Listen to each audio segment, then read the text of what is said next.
Quando a gente pensa em relacionamento com Deus, através de Jesus, a gente pode entender que há vários níveis de relacionamento com Deus, há várias tentativas humanas de se achegar a Deus, e isso se assemelha muito com as pessoas que estavam ao redor de Jesus, o nível de relacionamento que elas possuíam com Jesus, com Deus, na sua caminhada. Por exemplo, ao redor de Jesus havia a multidão. A multidão era feita de pessoas curiosas. A grande maioria estava ali para ver quem é o cara que está fazendo milagres, quem é o cara que está falando coisas diferentes, coisas duras, coisas notáveis, com autoridade notória. Quem é esse cara que é o cara do momento, a pessoa mais falada nas regiões aqui da nossa vizinhança, da nossa cidade? A maioria deles estava lá por curiosidade, porque queriam estar lá na hora do espetáculo, do milagre. Eles queriam ver os cegos enxergarem, eles queriam ver se isso era apenas o ilusionismo de um cara esperto que aprendeu as técnicas da mágica, ou se isso de fato era uma manifestação que um homem comum não seria capaz de fazer. Então as multidões vinham até Jesus principalmente por esse motivo, pela curiosidade. Outros enxergavam a Jesus como o curandeiro. Então, porque tinham pessoas doentes nas suas casas e ouviam falar que Jesus era muito bondoso e misericordioso com quem se aproximava dele e os curava, então levavam os seus doentes até Jesus. Mas até aí ainda, o que havia no meio dessas pessoas, citadas até agora, era apenas uma simpatia por aquilo que estava acontecendo.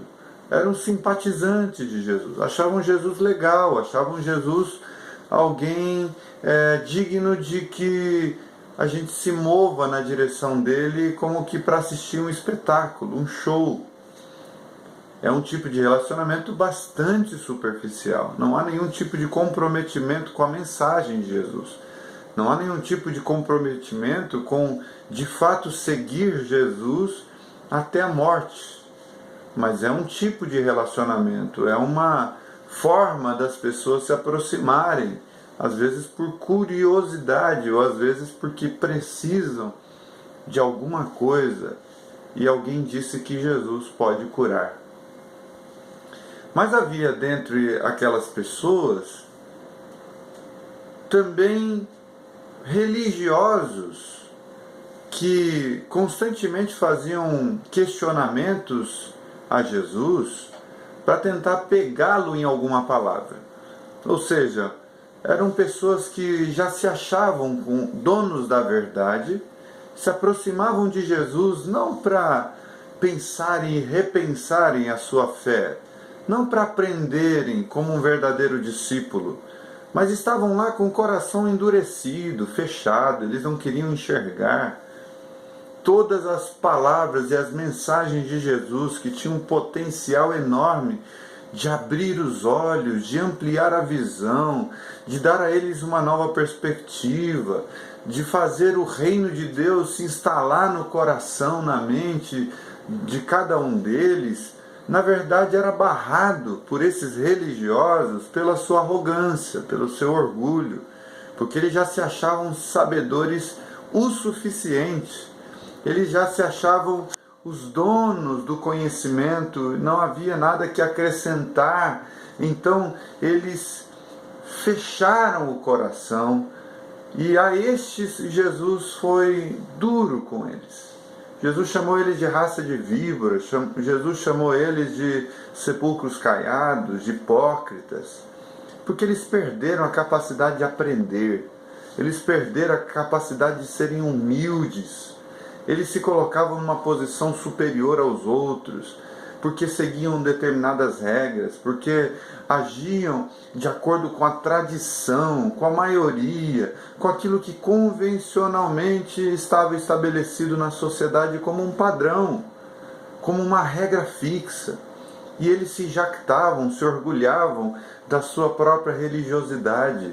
Esse pessoal também seguia Jesus, mas eles seguiam Jesus, na verdade, para tentar pegar Jesus em alguma coisa e matar Jesus, porque Jesus era uma ameaça para eles. Enquanto eles prendiam as pessoas em suas regras, em suas doutrinas de homens, enquanto eles amarravam as pessoas às suas doutrinas, que futuramente Paulo vai chamar de doutrinas de demônios, que depois Jesus vai chamar de doutrina de homens. Vocês me honram com os lábios, mas o coração está longe, porque o ensino que vocês possuem é ensino de homens, não é? Esse ensino amarrava, prendia, encarcerava as pessoas, enquanto Jesus se transformou em uma ameaça para eles, porque Jesus libertava a mente das pessoas. Jesus ensinou o Evangelho que é vivido no chão da vida e não dentro dos templos. Jesus ensinou o Evangelho cuja adoração é em espírito e em verdade, cuja idolatria ao templo, ao dia sagrado, aos rituais sagrados, é desmascarado. Esse ídolo é quebrado em Jesus e as pessoas são convidadas a viver o Evangelho de Jesus numa nova perspectiva. Então isso ameaçava o negócio dos religiosos, o negócio lucrativo dos religiosos. Jesus se tornou uma ameaça para eles. Esses são os fariseus, os mestres da lei, os saduceus, os escribas, que seguiam Jesus, estavam ali no meio da multidão, estavam seguindo Jesus. Mas haviam também aqueles que se constituíam como verdadeiros discípulos de Jesus. Pessoas como Pedro, como Tiago, como João, que estavam ali aprendendo com o coração humilde, dentro das suas limitações de toda a natureza, eles estavam andando com Jesus querendo de fato ser discipulados, disciplinados, ensinados. Eles queriam encarnar o que estavam aprendendo. Eles de fato creram, de tal forma que você vai ver cada um deles se desenvolvendo na fé. Você vai ver eles pouco a pouco, dentre erros e acertos, ganhando uma consciência viva, de fato poderosa, porque o Evangelho foi se instalando no coração deles. Isso não foi da noite para o dia. Isso foi um processo gradual. Quem crê que quando Jesus se instala no coração de uma pessoa, ela imediatamente muda radicalmente, absolutamente tudo em sua vida, na verdade não entendeu ainda o Evangelho. O Evangelho é o poder de Deus para a salvação de todo aquele que crê, mas o Evangelho é aquele que vai renovando o nosso interior de glória em glória.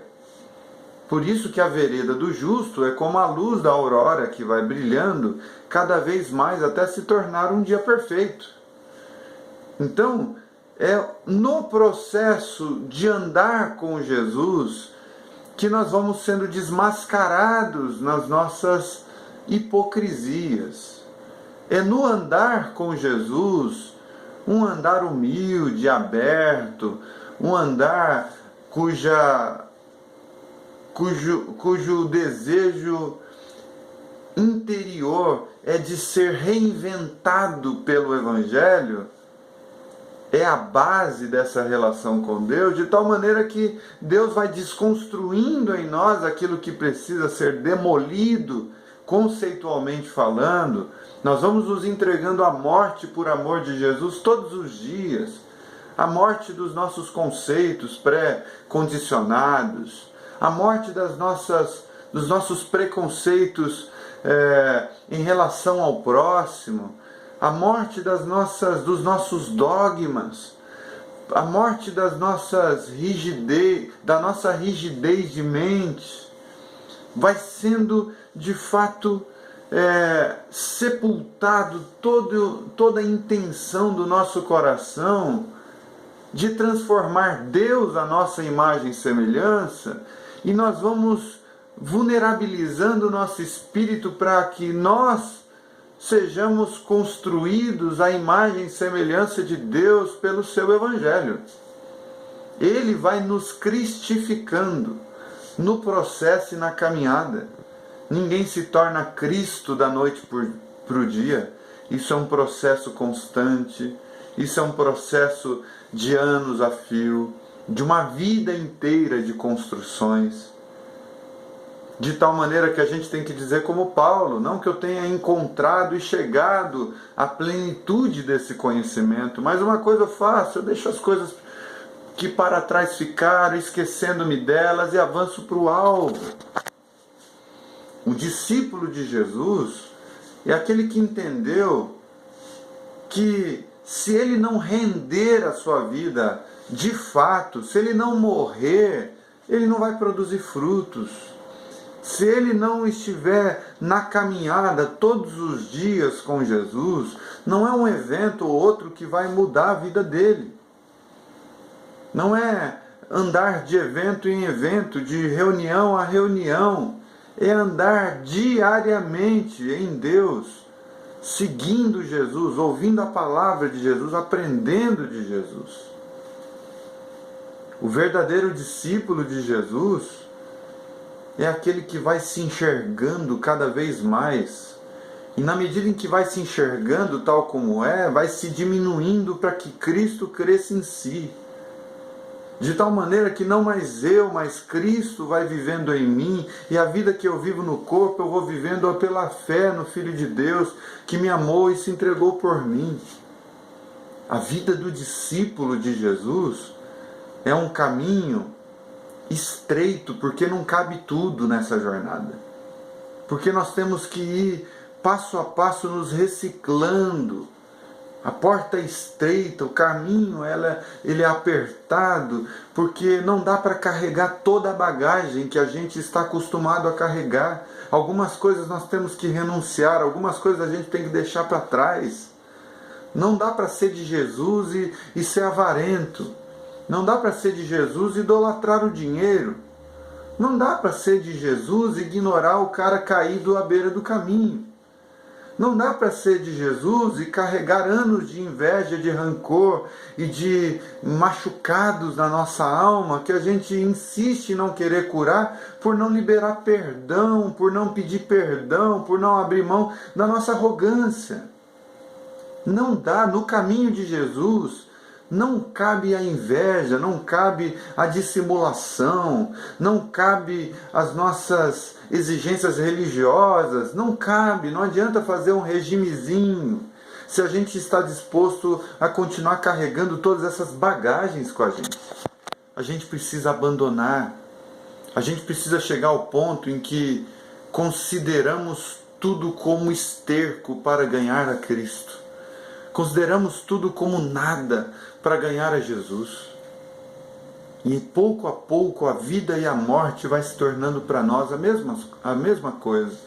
De tal forma que o morrer, o viver é Cristo.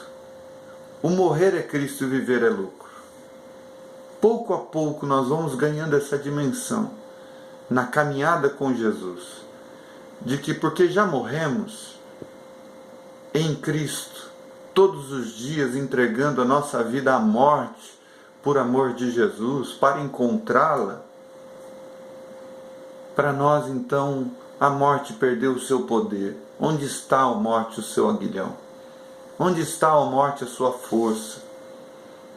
Porque nós já estamos morrendo, sepultados com Cristo, crucificados com Cristo, de tal maneira que a nós nos resta apenas a alegria de participar com Cristo também da sua ressurreição. Enquanto o meu eu vai morrendo, vai sendo crucificado, nós vamos experimentando a alegria da vida de Jesus ressuscitando em nós, todos os dias. E eu repito, é uma caminhada constante, todos os dias, andando com Jesus, vivendo em Jesus, amando a Jesus, Esse é o caminho do discípulo. Se você se encontra na posição do simpatizante, do curioso, daquele que só quer um milagre, ou mesmo do religioso, do cara que acha que sabe tudo, do cara que na sua arrogância ignora toda possibilidade de reinvenção na fé, o cara que não aceita Jesus como ele é porque Jesus tem que caber no esqueminha religioso dele, no esqueminha doutrinário dele. Se não couber, ele o crucifica.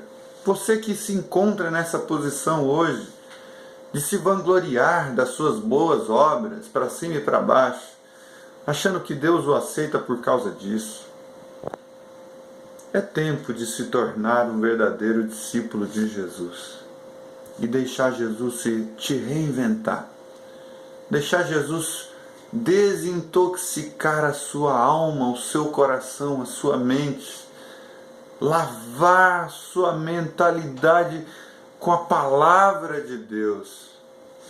E a partir daí, pouco a pouco, essa sua cara religiosa vai dando lugar ao olhar de Jesus, ao rosto de Jesus, à vida de Jesus. Está em tempo de se tornar um discípulo verdadeiro de Jesus.